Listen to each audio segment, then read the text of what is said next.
Tout d'abord, connectez-vous à votre interface PageCloud et créez une nouvelle page. Ne prenez pas un template préfet, choisissez plutôt une page blanche. Nous allons tout d'abord commencer par intégrer notre logo. Pour le bien du tutoriel, bien évidemment, j'ai pris un logo au hasard sur Google. PageCloud intègre nativement une fonction de copier-coller qui va vous faire gagner un max de temps. Ici, il suffit simplement de faire un clic droit ou CTRL-C sur l'image afin de la copier. De retour sur votre page, il suffit alors de coller ou CTRL-V pour que l'image apparaisse. Vous pouvez bien évidemment régler la taille et la position de l'image importée directement via les coins. Quand un élément est sélectionné, un menu apparaît et vous permet de manipuler l'élément en changeant sa taille, son ordre, sa couleur, etc. etc. C'est le menu que j'appellerai menu contextuel tout au long de ce tutoriel. Nous allons maintenant ajouter une image d'introduction pour notre site. Utilisez pour cela le même procédé que le logo, à savoir le copier-coller pour intégrer votre image. Nous allons maintenant régler cette image afin qu'elle prenne toute la largeur de l'écran. Pour ceci, il suffit de cliquer sur l'option Full Width dans le menu contextuel. Dès que votre image est dans ce format, elle s'adaptera automatiquement en hauteur en fonction de la taille imposée. Comme ça, vous ne risquez plus d'avoir une image déformée à cause de l'écartement. Nous allons directement ajouter du texte à cette image. Pour ce faire, rendez-vous directement dans le menu de gauche ou le menu PageCloud afin de sélectionner l'onglet Texte et de choisir le premier Tiles. Restez cliqué sur l'élément afin de pouvoir le déplacer directement sur votre image par un drag and drop. Pour modifier le texte, il suffit simplement de cliquer dessus. Au-dessus du texte sélectionné se trouvent les options d'écriture et de mise en forme. Si vous voulez plus d'options, il vous suffit de cliquer sur le bouton More.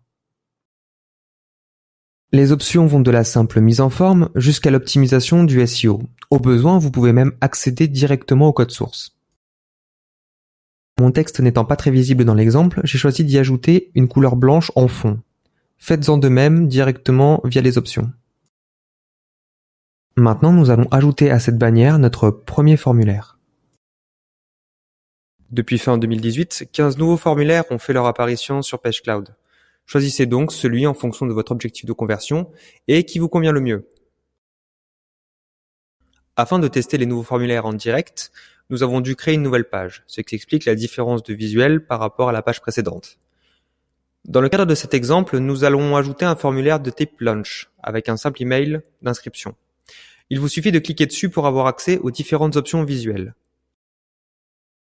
Si vous souhaitez modifier un élément particulier, vous pouvez cliquer sur un des éléments en détail. Par exemple, vous pouvez totalement modifier le bouton Soumettre simplement en cliquant dessus et en modifiant les options juste à droite.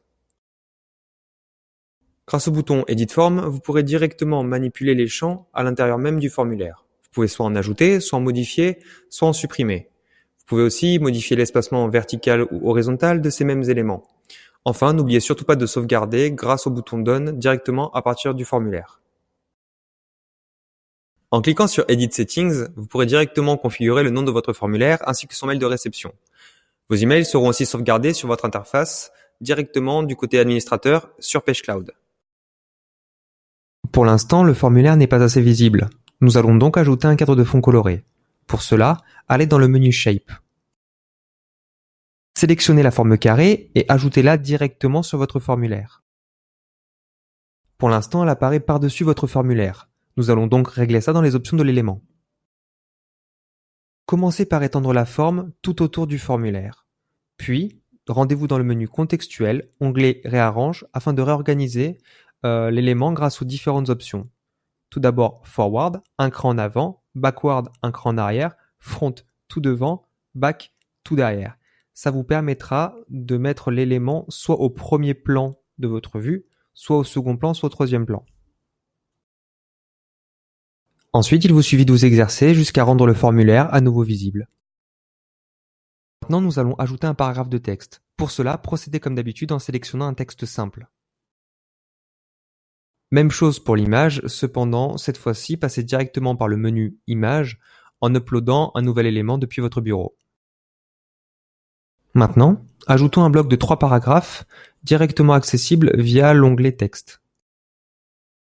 Une fois l'élément posé, vous apercevrez que, au clic, l'ensemble de l'élément est manipulable, mais pas le détail. Si vous souhaitez accéder à chacun des paragraphes qui composent cet élément, vous devez au préalable dégrouper la forme. Pour cela, allez dans les options du menu contextuel, dans le menu Arrange, pour pouvoir le dégrouper. Une fois dégroupé, vous pouvez déplacer librement chacun des blocs. Profitez-en pour ajouter des icônes juste au-dessus des textes. Pour cela, allez dans le menu Icônes.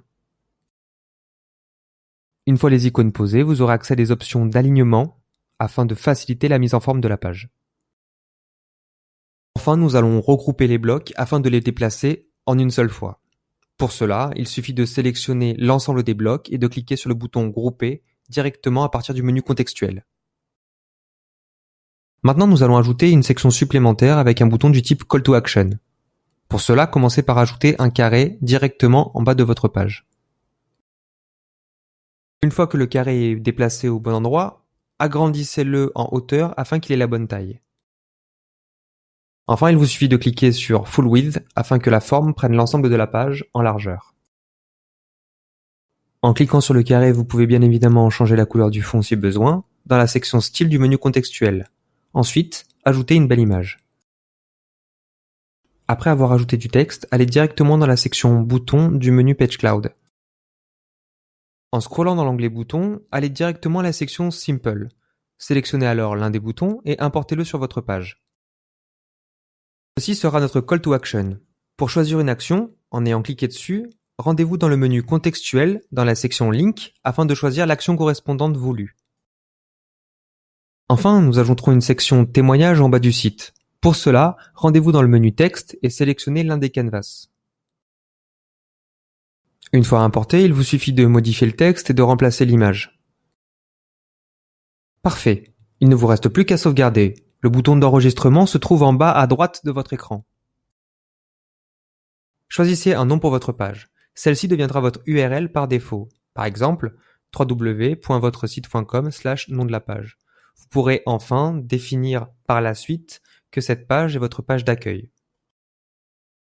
Maintenant, il ne vous reste plus qu'à visualiser le résultat de votre site en direct. Et pour ça, sélectionnez la flèche à droite du bouton Save et cliquez sur View Live. Félicitations, maintenant votre première landing page est désormais en ligne.